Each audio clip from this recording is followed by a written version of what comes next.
சிங்கம் எப்போ எதுலயும் பெக்யூலியர் தான். ஒரு முறை சிங்கம் கர்ஜிச்சதுன்னா அந்த சவுண்ட்ல ஒரு 8 கிலோமீட்டருக்கு சும்மா அதிரும், எல்லா திசைகளும் அதிரும். அப்படிப்பட்ட அந்த சிங்கம் வேட்டைக்கு மட்டும்தான் வெளியில வரும், வேடிக்கை பார்க்கறதுக்கெல்லாம் வெளியில வராது. வேட்டையில கூட உயிரோடு இருக்கிற மிருகங்களை தான் வேட்டையாடும். அதுலயும் பெரும்பாலும் தன்னை விட பெரிய சைஸ் உள்ள மிருகங்களை தான் குறி வச்சு தாக்கும், ஜெயிக்கும். எவ்வளவு பசியில் இருந்தாலும் உயிர் இல்லாததை, கெட்டு போனதை தொட்டு கூட பார்க்காது. அப்படிப்பட்ட அந்த சிங்கம் அவ்வளவு ஈஸியா எதையும் தொடாது, தொட்டா விடாது.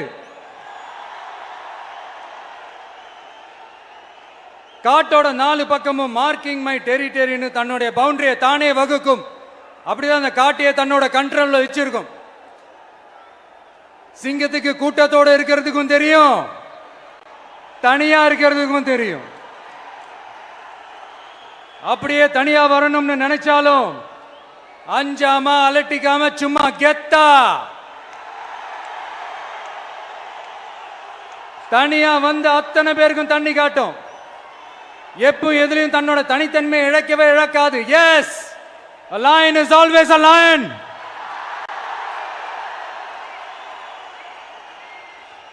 There are so many jackals and other animals in the forest, but there will be only one lion. And even if it is single, it will be the king of jungle. It is not only a description but also a clear declaration. சிங்கத்தை பத்தி பேசிட்டு நம்ம சிங்க குட்டிகளையும் சிங்க பெண்களையும் பத்தி நம்ம பேசாம இருக்க முடியுமா? அவங்களை எப்படி நான் மறப்பேன்? அவங்க தான் என்னுடைய உயிராச்சே, என் நெஞ்சில் குடியிருக்கும்.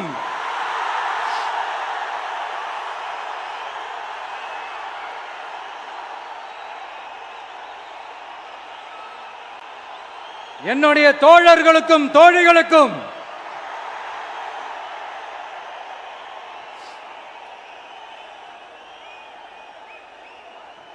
நேர்ல வர முடியாத சூழல்ல வீட்டில் இருந்துகிட்டே நம்மளோட இந்த மாநாட்டில் நேரலை வாயிலாக கலந்துகிட்டு இருக்கிற என்னுடைய அம்மாக்கள், அக்கா தங்கைகள், அண்ணன் தம்பிகள், நண்பர்கள் அனைவருக்கும் என்னோட உயிர் வணக்கம்.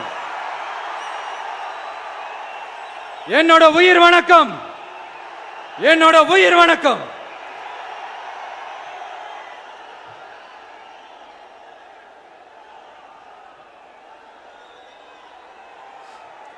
வீரம் விளையும் மாமதுரை மண்ணை வணங்குகிறேன்.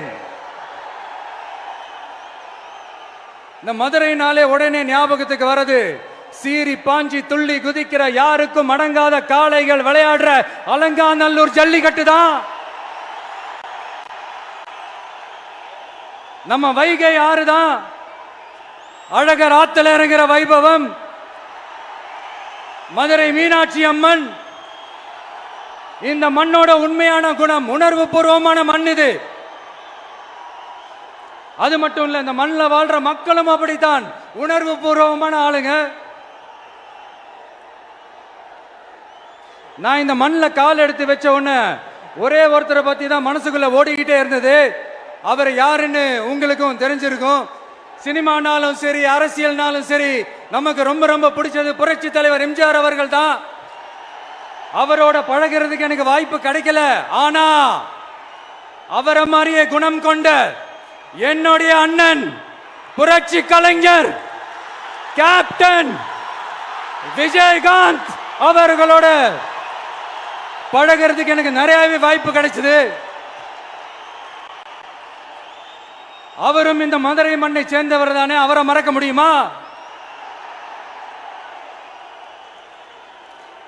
தமிழ்நாட்டு மக்கள் உணர்வுபூர்வமா உண்மையா நம்ம பக்கத்திலே நிக்கிறவங்க, அதுக்கு ஒரு மிகப்பெரிய அடையாளம் தான் இந்த மதுரை மண்.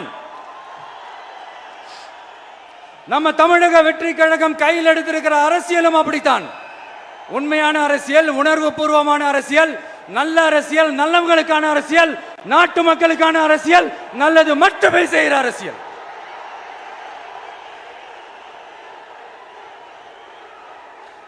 இதோ நம்மளுடைய இந்த இரண்டாவது மாநில மாநாடு வாகை சூடும் வரலாறு திரும்புகிறது. அப்படி இந்த மாநாட்டுக்கு பேர் வச்சிருக்கிறோம். 1967லயும் 1977லயும் நம்ம தமிழக அரசியல் ஒரு மிகப்பெரிய ஆட்சி அதிகார மாற்றங்கள் ஒண்ணு நடந்துச்சு இல்லையா? அதே மாதிரிதான் அடுத்த வருஷம் 2026ல அப்படி ஒரு வரலாறு திரும்ப போகுதுன்னு உறுதியா சொல்றதுக்கான மாநாடு தான் நம்மளோட இந்த இரண்டாவது மாநில மாநாடு. விக்கிரவாண்டி விசாலையில் நம்மளுடைய ஃபர்ஸ்ட் மாநாடு நடத்தணும், வெற்றி கொள்கை திருவிழா. அதுக்கப்புறமே நீங்க பார்த்திருப்பீங்க, தமிழக அரசியல் அந்த தட்ப வெப்பத்தையே மாத்தினுச்சு. நமக்கு எதிராக எத்தனை குரல்கள். ஆனா உங்களுக்கு தான் நம்மளை பத்தி நல்லா தெரியுமே, எந்த குரலையும் காதலையே போட்டுக்காம மக்களோட குரலை மட்டுமே கேட்டுக்கிட்டு நமக்கு எதிராக வர அத்தனை கூக்குரல்களையும் சின்னதா ஒரு சிரிப்போடவே கடந்து வந்திருக்கிறோம். அது இல்லாம நம்ம மாநாட்டில் ஒலிக்கிற இந்த குரல் இந்த ஒற்றை தமிழ் மகனோட குரல் மட்டுமல்ல, ஒட்டுமொத்த தமிழ்நாட்டு மக்களுடைய குரல். தமிழ்நாட்டில் இருக்கிற ஒவ்வொரு வீட்டில இருந்தும் ஒலிக்கிற குரல், ஒட்டுமொத்த உலகெங்கும் வாழும் ஒவ்வொரு தமிழ் வீட்டிலிருந்தும் எழும் குரல். இந்த சினிமா என்கிற மாபெரும் கலை ஆயுதத்தின் வாயிலாக சாதி, மதம், இனம், பாலினம், மொழி கடந்து இந்த நாட்டின் மூளை முடுக்கெங்கும் ரசிகர்களாக இருந்து தோழர்களாக நம்மோடு பயணிக்க துவங்கியுள்ள அனைவரோடும் இணைந்த ஒவ்வொரு மனிதருக்காகவும் ஒலிக்கிற உரிமை குரல். மாநில உரிமைக்காக, பெண் உரிமைக்காக, சமூக நீதிக்காக, சமநீதிக்காக, மதச்சார்பின்மைக்காக உண்மையா ஒலிக்கிற குரல். அதனால் இந்த குரலுக்கு எதிராக இன்னும் இன்னும் எத்தனை எத்தனை குரல்கள் வந்தாலும் ஓங்கி ஒலிக்குமே தவிர ஒரு நாளும் ஓயவே ஓயாது. Yes, it is an unstoppable voice, an unstoppable force.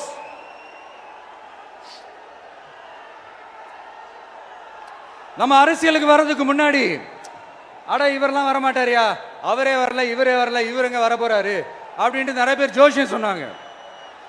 அப்புறம் நம்ம கட்சியினுடைய பேர் அறிவிச்சதுக்கு அப்புறம் பேரு தானே அறிவிச்சிருக்கிறாரு, மக்கள் கிட்ட பேர் வாங்கணும்ல, அதெல்லாம் முடியாதுன்னாங்க. அப்புறம் ரொம்ப முக்கியமா மாநாடுலாம் எவ்வளவு பெரிய விஷயம், அதெல்லாம் இவர் ஒத்தால எப்படி பண்ண முடியும், சும்மா பக்கத்தில் புசியானதை வச்சுக்கிட்டு மாநாடுல எப்படி நடத்தி காட்ட முடியும், அதெல்லாம் அவங்களால முடியாது. அப்புறம் மழை பெஞ்சு எல்லாத்தையும் கெடுத்துரும். ஏன் என் கூட இருக்கிறவங்களே கூட தான் சொன்னாங்க. அதுக்கப்புறம் என்ன நடந்துச்சுன்னு உங்க எல்லாருக்குமே தெரியும். இப்ப புதுசா ஒண்ணு சொல்ல ஆரம்பிச்சிருக்கிறாங்க. அது என்னடானா, ஆட்சியை பிடிக்கிறதெல்லாம் அவ்வளவு ஈஸி இல்லை இல்லையா. இப்ப அதெல்லாம் விட்டாங்க, இப்ப இங்க வந்துட்டாங்க. இவர் நேரா ஷூட்டிங்ல இருந்து வருவாராம், வந்து ஆட்சியை பிடிப்பாராம். அது எப்படி இவராலே முடியும், அவராலே முடியல, இவராலே முடியல, அவருக்கு அத்தனை வருஷம் ஆச்சு, இவராலே எப்படி முடியும் ஒரு பக்கம். இன்னொரு பக்கம் கூட்டம்லாம் ஓகே தான், அது எப்படி ஓட்டா மாறும் அப்படின்றது இன்னொரு பக்கம். இப்படி கதை, திரைக்கதை, வசனம், இயக்கம், பாடல்கள்,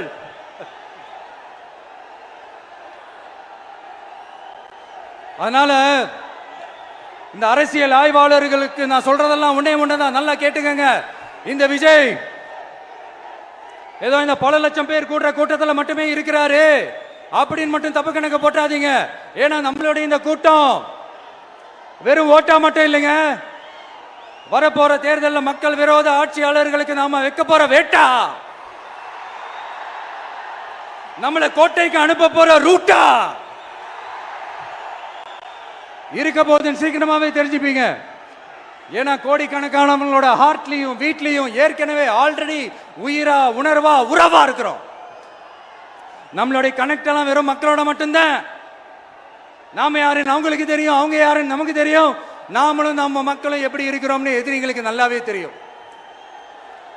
இருந்தாலும் இந்த விஜய் எதுக்குப்பா வந்திருக்கிறாரு, இவர் என்ன புதுசா என்ன திட்டம்லாம் சொல்லிட்டாரு அப்படின்னு வேற நிறைய கேள்விகள். இந்த சொல்றேன் தெரிஞ்சுக்கங்க. பெண் குழந்தைகள், பெண்கள் மற்றும் வயசானவங்களோட பாதுகாப்புல தான் நம்ம பிரையாரிட்டியே. அடுத்து இளைஞர்கள், உழவர்கள், உழைப்பாளர்கள், நெசவாளர்கள், மீனவர்கள், ஆதரவற்ற முதியோர்கள், மாற்றுத்திறனாளிகள், மூன்றாம் பாலினத்தவர்கள்னு இன்னும் இங்க யாருக்கெல்லாம் கவர்மெண்டோட ஒரு ஸ்பெஷல் அட்டென்ஷன் தேவையோ அவங்க எல்லாருக்குமான ஒரு கவர்மெண்ட் அமைக்கிறது தான் நம்ம இலக்கே. நான் ஏற்கனவே சொன்னதை தான் இங்க நான் திரும்பவும் சொல்றேன். நம்மளுடைய இந்த தமிழக வெற்றி கழகம் ஏதோ அரசியல் ஆதாயத்துக்காக தொடங்கப்பட்ட கட்சியெல்லாம் கிடையாதுங்க. கொள்கை கோட்பாடுகளோடு தந்தை பெரியார், பெருந்தலைவர் காமராஜர், அண்ணல் அம்பேத்கர், வீரமங்க வேலு நாச்சியார், மக்கள் சேவகர் அஞ்சலை அம்மாள், நம்மளுடைய 5 கொள்கை தலைவர்களோட வழிகாட்டுதல்களோடு தொடங்கப்பட்ட கட்சி. நம்ம ஸ்டாண்ட்ல நாம எப்பவுமே ஸ்ட்ராங்கா தாங்க இருக்கிறோம். அதுல எந்த மாற்றத்துக்கோ எந்த சமரசத்துக்கோ துளி கூட இடமில்லை. நம்மளுடைய ஒரே கொள்கை எதிரி பாஜக தான். நம்மளுடைய ஒரே அரசியல் எதிரி திமுக தான். எப்படி? நம்மளுடைய ஒரே கொள்கை எதிரி, நம்மளுடைய ஒரே அரசியல் எதிரி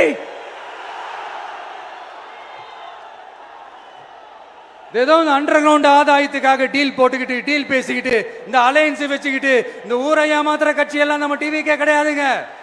யாருக்காகவும் எதுக்காகவும் எந்த பயமும் கிடையாது. மாபெரும் பெண்கள் சக்தி நம்மளோட இருக்கிறாங்க, மாபெரும் இளைஞர்கள் சக்தி நம்மளோட இருக்கிறாங்க, ஒட்டுமொத்த தமிழ்நாட்டு மக்களுடைய சக்தி நம்மளோட நிக்கிறாங்க. அப்படி இருக்கும்போது இந்தியாவில் இருக்கிற எல்லா ஸ்டேட்லயும் வாழ்ற நம்ம தமிழ் நெஞ்சங்கள் மட்டும் இல்ல, உலகம் பூரா 100க்கும் மேலான நாடுகள்ல வாழ்ற நம்ம தாய் தமிழ் உறவுகள் எல்லாருமே என்ன விஜய் தளபதி விஜய் இல்லனா விஜய் தளபதி இப்படி சொந்தம் கொண்டாடுற கோடிக்கணக்கானவங்களோட அன்பு மாசியும் நம்மளோட இருக்கும் போது, இவங்க எல்லாருமே நம்மளோட நிற்கும் போது எதுக்குங்க இந்த பாசிச பாஜகவோட நேரடி கூட்டணியோ இல்ல மறைமுக கூட்டணியோ உறவு வச்சுக்க? நாம என்ன உலகமாக ஊழல் கட்சி? என்ன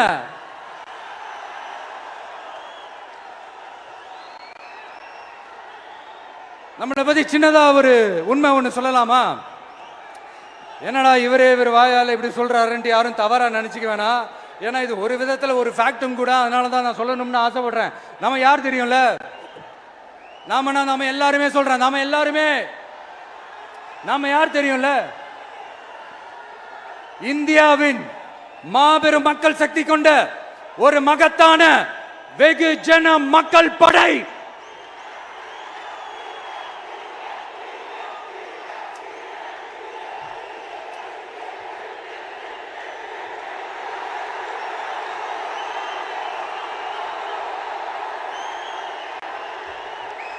அதனால நம்ம தலைமையில நாம் அமைக்க போற இந்த உண்மையான மக்களாட்சிக்கான அச்சாரமாக மாபெரும் மக்கள் சக்தியே அணி அணியாக நம்மளோட திரண்டு நிக்கிறப்போ இந்த அடிமை கூட்டணியில சேர வேண்டிய அவசியம் நமக்கு எதுக்குங்க?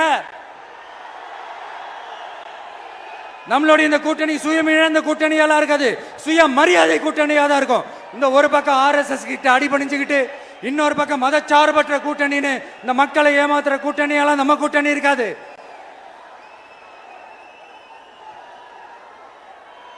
நான் இப்பவும் சொல்றேன், நம்மளை நம்பி வர்றவங்களுக்கு ஆட்சியிலும் அதிகாரத்திலும் உறுதியாக பங்களிப்பு செய்யப்படும். உடனே இந்த கேள்விகள்லாம் வரும். அப்ப யாரு கூட்டணி, யாரு வரா, யாரு போறா, இந்த கேள்விகள்லாம் வரும். இந்த கேள்விகளுக்கெல்லாம் ஒரே ஒரு பதில் தான், சஸ்பென்ஸ்ல சஞ்சாரம் செய்யுங்க. ஆனா ஒண்ணு, 2026ல 2 பேருக்கு நடுவுல தான் போட்டியே. ஒன்னு டிவிகே, இன்னொன்னு டிஎம்கே. இந்த போட்டி எப்படி இருக்க போதுன்னா, இந்த அலையன்ஸை வச்சு எப்படியாவது நம்ம தப்பிச்சிடலாம்.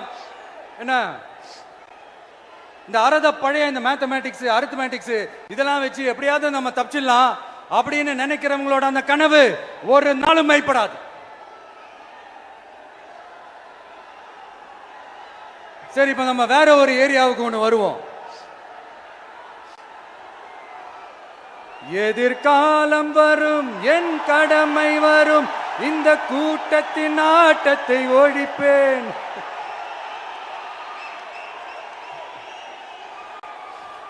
மக்கள் அரசியல் என்ற அந்த சவுக்க கையில் எடுக்கலாமா? யாருக்கு எதிரான தானே கேட்கிறீங்க? வேற யாரு? மறைமுக உறவுக்காரர்களான பாசிச பாஜகவும் பாய்சன் திமுகவும் தான். மாண்புமிகு பிரதமர் நரேந்திர மோடிஜி அவர்களே, 3வது முறையா ஒன்றியத்தோட ஆட்சி அதிகாரத்தை நீங்க தானே கையில் வச்சிருக்கிறீங்க. இல்ல நாங்க தெரியாம தான் கேட்கிறோம். நீங்க ஆட்சிக்கு வந்தது ஒட்டுமொத்த மக்களுக்கும் நல்லது செய்யவா, இல்ல நம்மளுடைய இந்த இஸ்லாமிய நண்பர்களுக்கும் இஸ்லாமிய தோழர்களுக்கும் எதிராக சதி செய்யவா? மக்களுக்கு உங்ககிட்ட கேட்கறதுக்குன்னு ஏராளமான கேள்விகள் இருக்குது. அதனால அவங்க சார்பா அவங்கள ஒருத்தனா அவங்களோட ஒரு உண்மையான ஒரு பிரதிநிதியா உங்ககிட்ட சில கேள்விகள் கேட்கணும். மிஸ்டர் பிரைம் மினிஸ்டர் அவர்களே,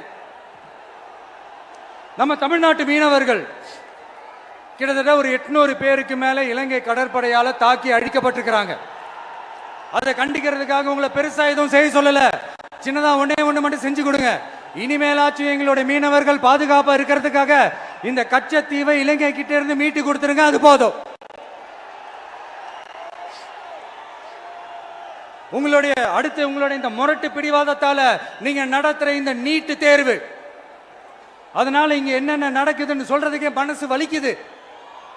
அதனால அந்த நீட்டு தேர்வு தேவையில்லைன்னு அறிவிச்சிருங்க, அது போதும். செய்வீர்களா திரு நரேந்திரபாய் தாமோதர் மோடிஜி அவர்களே? எங்களுக்கு என்னென்ன தேவையோ என்னென்ன நல்லதோ அதெல்லாம் செய்ய மாட்டேங்கிறீங்க. ஆனா ஆட்சி அதிகாரத்தை மட்டும் கையில வச்சுக்கிட்டு மக்களை ஏமாத்த நேரடியாக ஒரு பாசிச பாஜக அடிமை கூட்டணி ஒண்ணு, அடுத்து உங்களோட இந்த மைனாரிட்டி ஆட்சியை ஓட்டுறதுக்காக மறைமுகமாக RSS அடிமை குடும்பம்னு இன்னொரு கூட்டணி. இப்படி மக்கள் சக்தியே இல்லாத இந்த ஊழல் கட்சிகளை மிரட்டி அடிபணிய வச்சு 2029 வரைக்கும் சொகுசு பயணம் போயிடலாம்னு திட்டம் தீட்டி வச்சிருக்கிறீங்க. அதானே ஜி? என்ன ஜி? ஒண்ணு மட்டும் சொல்றேன், தெரிஞ்சுக்கங்க. என்னதான் நீங்க இந்த நேரடி மறைமுக கூட்டணி குட்டிகரணம் போட்டாலும் தாமரை இலையில தண்ணியே ஒட்டாது. தமிழக மக்கள் மட்டும் எப்படி ஒட்டுவாங்க?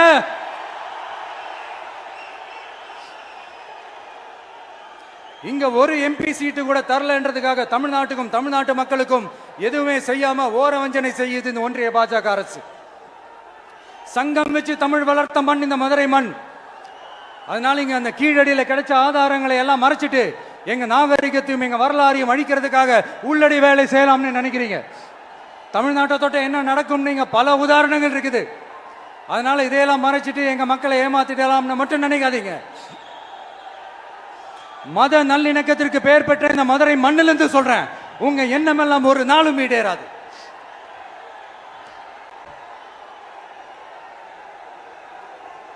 எம்ஜிஆர்னா யார் தெரியும்ல?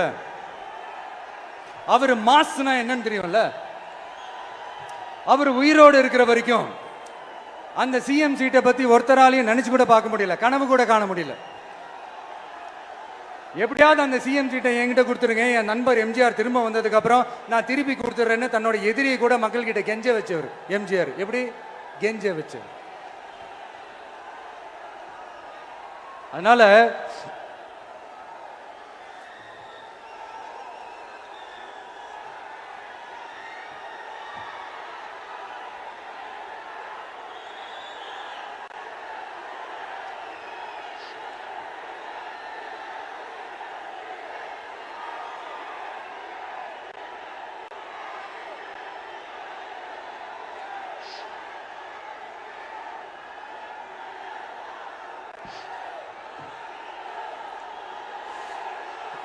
ஆனா இப்போ அவர் ஆரம்பிச்ச அந்த கட்சியை, எம்ஜிஆர் அவர்கள் ஆரம்பிச்ச அந்த கட்சியை கட்டி காக்கிறது யாரு? இன்னைக்கு அந்த கட்சி எப்படி இருக்குது அதை நான் சொல்லிதான் உங்களுக்கு தெரியணுமா? அப்பாவி தொண்டர்கள் அதை வெளியில சொல்ல முடியாம வேதனையில தவிக்கிறாங்க. 2026 சட்டமன்ற தேர்தலில் யாருக்கு ஓட்டு போடணும், எப்படிப்பட்ட ஆட்சி இங்க அமையணும்னு அந்த அப்பழுக்கற்ற அந்த தொண்டர்களுக்கும் ரொம்ப நல்லாவே தெரியும். அதனால என்ன வேஷம் போட்டுக்கிட்டு பாஜக இங்க தமிழ்நாட்டுக்குள்ள வந்தாலும் அவங்க வித்தை எல்லாம் இங்க வேலைக்கே ஆகாது. இப்படி பொருந்தா கூட்டணியா இந்த பாஜக கூட்டணி இருக்கிறதுனால இப்ப ஆட்சியில இருக்கிற இந்த வெற்றி விளம்பர மாடல் திமுக என்ன செய்துன்னு தெரியும்ல? பாஜகவோட உள்ளுக்குள்ள ஒரு உறவை ஒண்ணு வச்சுக்கிட்டு வெளியில எதிர்க்கிற மாதிரி ஒரு டிராமா ஒண்ணு பண்ணிக்கிட்டு எதிர்கட்சியா இருந்தா போங்க மோடின்னு பலூன் விடுறது, ஆளுங்கட்சியா இருந்தா வாங்க முடியும்னு கொடை பிடிச்சுக்கிட்டு கும்பிடு போடுறது. இது மட்டுமா? ஒரு ரைடுன்னு ஒன்று வந்துட்டா போதும், இது வரைக்கும் போகவே போகாத ஒரு மீட்டிங், அதை காரணம் காட்டி டெல்லிக்கு போறது, அங்க ஒரு சீக்ரெட் மீட்டிங் நடத்துறது. நல்லா நோட் பண்ணணும் மக்களே, அந்த மீட்டிங் அப்புறம் இந்த இஷ்யூ அப்படியே காணாம போயிருக்குமே. அதேதான் Stalin uncle, what uncle is very wrong uncle.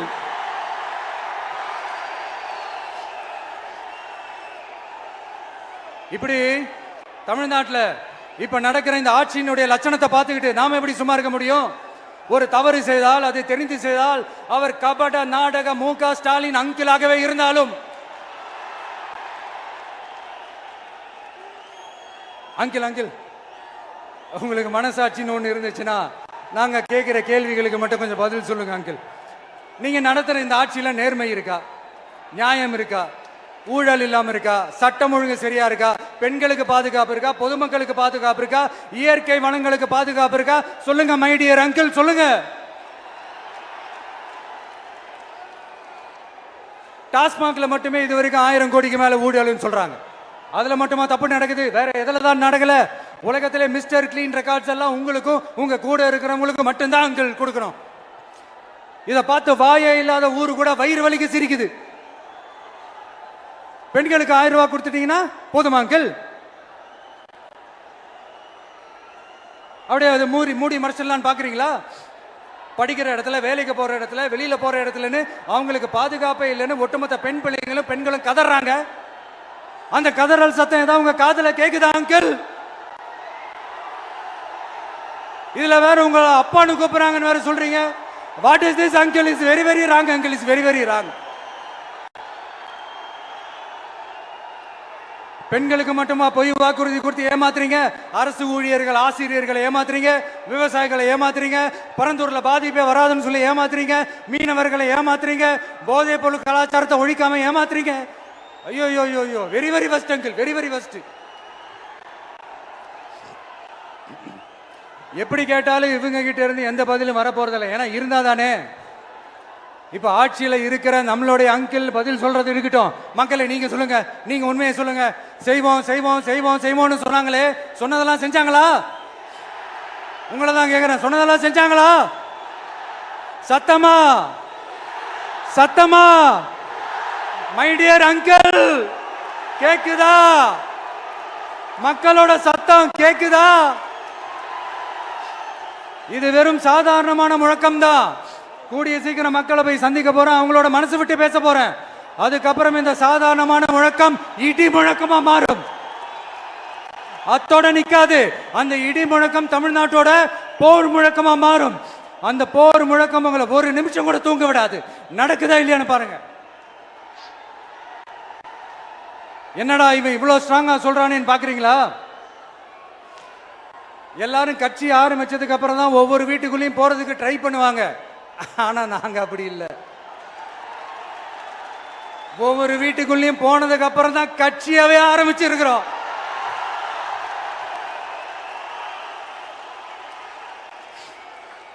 அதனால ஒட்டுமொத்தமா எல்லாருமா சேர்ந்து இந்த திமுக ஆட்சிய, கபட நாடக திமுக ஆட்சிய 2026 தேர்தலில் வீட்டுக்கு அனுப்புறோம்.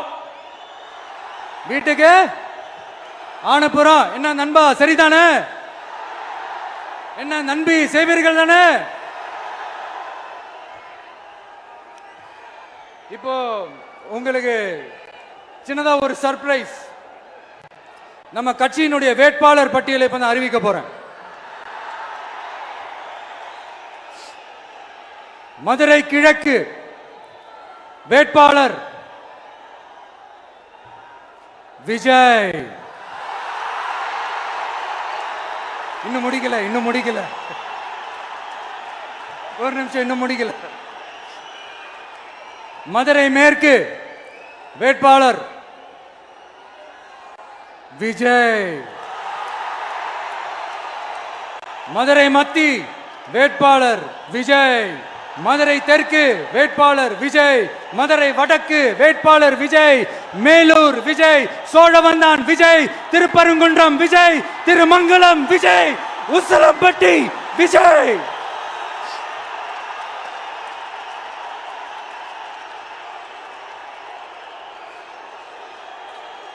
என்னடா எல்லா தொகுதியிலையும் ஒரே வேட்பாளர்னு பாக்குறீங்களா? 234 தொகுதியிலையும் இந்த விஜய் தான், அதாவது உங்க விஜய் தான் உங்க சின்னம். இன்னும் சிம்பிளா சொல்லணும்னா உங்க வீட்டில் இருக்கிற ஒருத்தர் தான் வேட்பாளரா நிக்க போறாங்க. அந்த வேட்பாளரும் நானும் வேறு வேறு இல்லை. நீங்க அவருக்கு ஓட்டு போட்டீங்கன்னா எனக்கு ஓட்டு போட்ட மாதிரி, இந்த முகத்துக்காக நீங்க ஓட்டு போட்டீங்கன்னா உங்க வீட்டில் இருக்கிற உங்களுடைய வேட்பாளர் ஜெயிச்ச மாதிரி. என்னடா இவர் ஏதோ ஓவரா சொல்றாருன்னு நினைக்க வேணாம். பிராக்டிக்கலா அப்படிதான் இருக்கும், அப்படிதான் இருக்கணும். நீங்களும் அப்படிதான் நினைப்பீங்கன்னு நான் நம்புறேன். ஏன்னா இது நம்மளை விட நம்ம எதிரிங்களுக்கு இன்னும் நல்லாவே தெரியும். அதனால எல்லாம் இந்த அதிகார பலம் எல்லாத்தையும் தூக்கிட்டு வந்துருவாங்க. வரட்டும், பாத்துக்கலாம். TVK will take it, TVK will meet it, TVK will compete with it and TVK will conquer it, TVK will conquer it.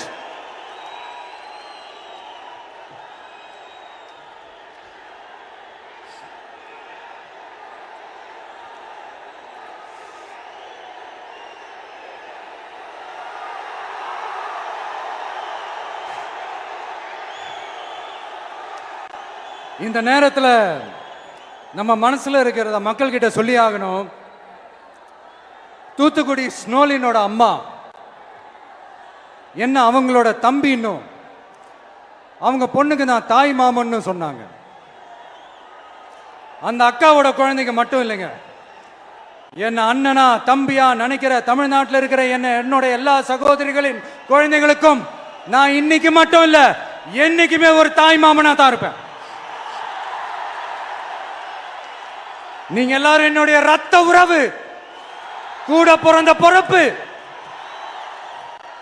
என் வீட்டு ரேஷன் கார்டுல வேணா உங்க பேர் இல்லாம இருக்கலாம், உங்க வீட்டு ரேஷன் கார்டுல வேணா என் பேர் இல்லாம இருக்கலாம். ஆனா நாம் எல்லாரும் ஒண்ணுதான், உறவு தான். நமக்கு இடையே எந்த அரசியலும் உள்ள நுழையவே முடியாது.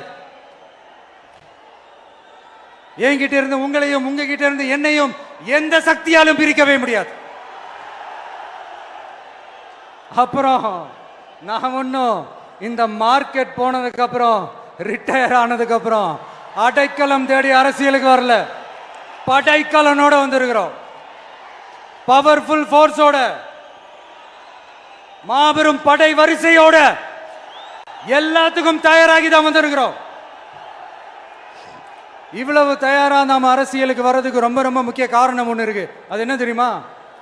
நன்றி கடன், நன்றி கடன், நன்றி கடன். கிட்டத்தட்ட ஒரு 30 வருஷமா, 30 வருஷத்துக்கு மேல நீங்க தான், நம்ம மக்கள் தான் என் கூட நிக்கிறீங்க, எனக்காக நிக்கிறீங்க, என்னை தாங்கி பிடிக்கிறீங்க, மனசுல ஏந்தி பிடிக்கிறீங்க, தாய் அன்போட மடியில ஏந்திக்கிறீங்க. உண்மையை சொல்லணும்னா வேற யாரை விடவும் எனக்கு இந்த அன்பையும் ஆதரவையும் கொடுத்திருக்கிறீங்க. என் மேல உயிரையே வச்சிருக்கிறீங்க. என்ன உங்க வீட்டுல ஒருத்தனாவே ஆக்கிட்டீங்க. நீங்க எனக்கு கடவுள் கொடுத்த வரம்.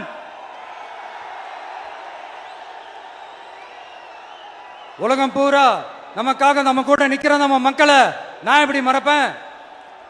நான் என் லைஃப்ல ரொம்ப உயிரா நினைக்கிறது பெண்களை, குழந்தைங்களை, இளைஞர்களை, உழைக்கிற மக்களை தான். இவங்க தான் நம்மளோட வகைரா. இதை பார்த்து தான் நம்மளோட எதிரிகளுக்கு பத்தி எரியுது. அதுக்காக நாம் என்ன செய்ய முடியும்?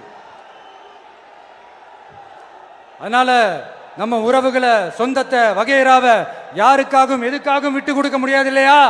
Here at this moment among this August gathering, I want to open my heart and say I enjoy people, I respect people, I worship people.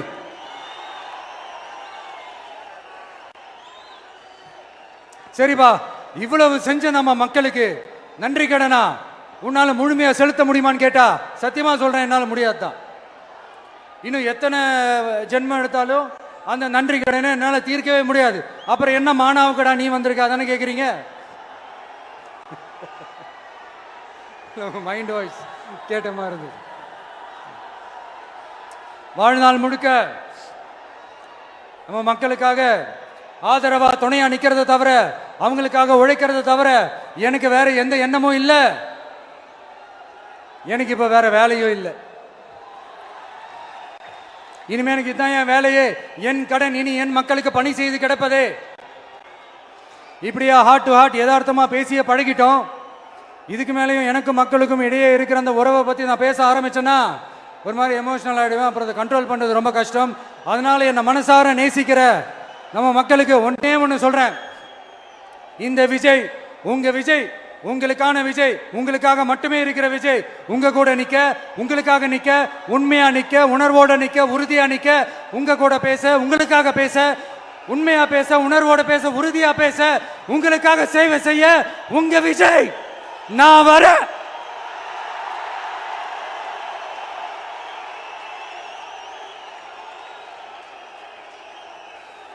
சொல்லல முக்கியம், செயல் செயல் செயல் தான் முக்கியம். செய்கை தான் சும்மா சிறப்பா இருக்கணும். நான் ஆட்சிக்கு வந்தேன்னா சும்மா அது செய்வேன், இது செய்வேன், நல்லது செய்வேன், உருட்டுவேன், புரட்டுவேன், அதெல்லாம் கிடையாது. செய்யறதுக்கு, நல்லது செய்யறதுக்கு, நல்லது செய்யறதுக்கு மட்டும்தான் இந்த விஜய். அப்புறம் ஒரு அரசியல் தலைவன் அவன் சினிமாக்காரனா, நல்லவனா, கெட்டவனா, இதெல்லாம் தாண்டி அவன் உண்மையானவனா, அதுதான் ரொம்ப ரொம்ப முக்கியம். இது சம்பந்தமா ஒரு குட்டி கதை ஒன்று சொல்றேன். ஒரு நாட்டில் ஒரு ராஜா தனக்கு பக்கபலமா இருக்கிறதுக்காக, கூட துணையா இருக்கிறதுக்காக ஒரு தளபதியை தேடுறாரு. சரியான தகுதிகளோட ஒரு 10 பேர் செலக்ட் ஆகுறாங்க. ஆனால் அதில் ஒருத்தர் மட்டும் தான் செலக்ட் பண்ணணும். அதனால அந்த ராஜா என்ன பண்றாருன்னா ஒரு டெஸ்ட் வைக்கிறாரு. அந்த 10 பேர் கையிலையும் விதை நெல்லை கொடுத்து இதை நல்லா வளர்த்து கொண்டு வாங்க, ஒரு 3 மாசம் கழிச்சு வாங்கன்னு சொல்லி அனுப்பி வச்சிடுறாரு. 3 மாசம் கழிச்சு வரும்போது அதில் ஒருத்தர் ஆளு உயரத்துக்கு வளர்த்துருந்தாரு, ஒருத்தர் தோல் உயரத்துக்கு வளர்த்துருந்தாரு. அதில் ஒரு 9 பேரும் நல்லா வளர்த்து கொண்டு வந்திருந்தாங்க. ஒருத்தர் மட்டும் வெறும் தொட்டியோடவே வந்தார். என்னன்னு கேட்டதுக்கு, நானும் தண்ணி ஊற்றி ஊற்றி பார்க்குறேன், உரம் வச்சு வச்சு பார்க்குறேன், வளரவே மாட்டேங்குது ராஜா, என்ன பண்ணுறதுன்னு தெரியலன்னு சொன்னதுக்கு ராஜா அவரை கட்டி அணைச்சிக்கிட்டு, இனிமே நீதான் என்னுடைய தளபதி, எல்லா அதிகாரமும் உனக்கு தான் சொன்னார். ஏன்னா அந்த 10 பேர் கையிலையும் ராஜா கொடுத்தது அவித்த விதை நெல், அது முளைக்கவே முளைக்காது. அந்த 9 திருட்டு பயலும் என்ன பண்ணியிருக்காங்கன்னா வேற விதை நெல்ல வாங்கி அதை வளர்த்துட்டு ராஜாவையும் மக்களையும் ஏமாத்திருக்கிறாங்க. ஆனா இவர் மட்டும் உண்மையை போட்டு உடைச்சிட்டார். அதனால ஒரு நாட்டுக்கு திறமை எந்த அளவுக்கு முக்கியமோ அந்த அளவுக்கு உண்மையும் நேர்மையும் முக்கியம். இப்போ நீங்க எல்லாரும் தான் அந்த ராஜா. நீங்க தேர்ந்தெடுக்க போற அந்த தளபதி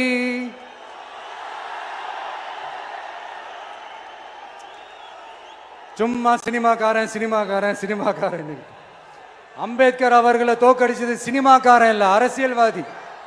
காமராஜர் அவர்களை தோக்கடிச்சது, இங்க விருதுநகர் பகுதியில் தோக்கடிச்சது சினிமாக்காரன் இல்ல, இன்னொரு அரசியல்வாதி. இன்னைக்கும் நம்ம கூட வாழ்ந்துட்டு இருக்கிற நல்ல கண்ணு ஐயாவை தோக்கடிச்சது சினிமாக்காரன் இல்ல, அரசியல்வாதி. இப்படிப்பட்ட நல்ல நல்ல தலைவர்களை எதிர்த்து நின்று தோக்கடிக்கணும்னு அந்த எண்ணத்தை உருவாக்குனது சினிமாக்காரன் இல்ல, அரசியல்வாதி. அதனால எல்லா அரசியல்வாதியும் அறிவாளியும் கிடையாது, எல்லா சினிமாக்காரனும் முட்டாளும் கிடையாது. கான்பிடண்டா இருங்க, நல்லதே நடக்கும், வெற்றி நிச்சயம். மீண்டும் சந்திக்கும் வரை நன்றி, வணக்கம். செய்திகளை உடனுக்குடன் தெரிந்து கொள்ள கீழ்கண்ட கேபிள் மற்றும் டிடிஹெச் நெட்வொர்க்குகளில் எம்நாடு செய்தி தொலைக்காட்சியை காணுங்கள். பாதகம் செய்பவரை கண்டால் நாம் பயம் கொள்ளலாகாது பாப்பா, மோதி மிதித்து விடு பாப்பா, அவர் முகத்தில் உமிழ்ந்து விடு பாப்பா. அண்மை செய்திகளை உடனுக்குடன் தெரிந்து கொள்ள இணைந்திருங்கள் எம்நாடு தொலைக்காட்சியுடன்.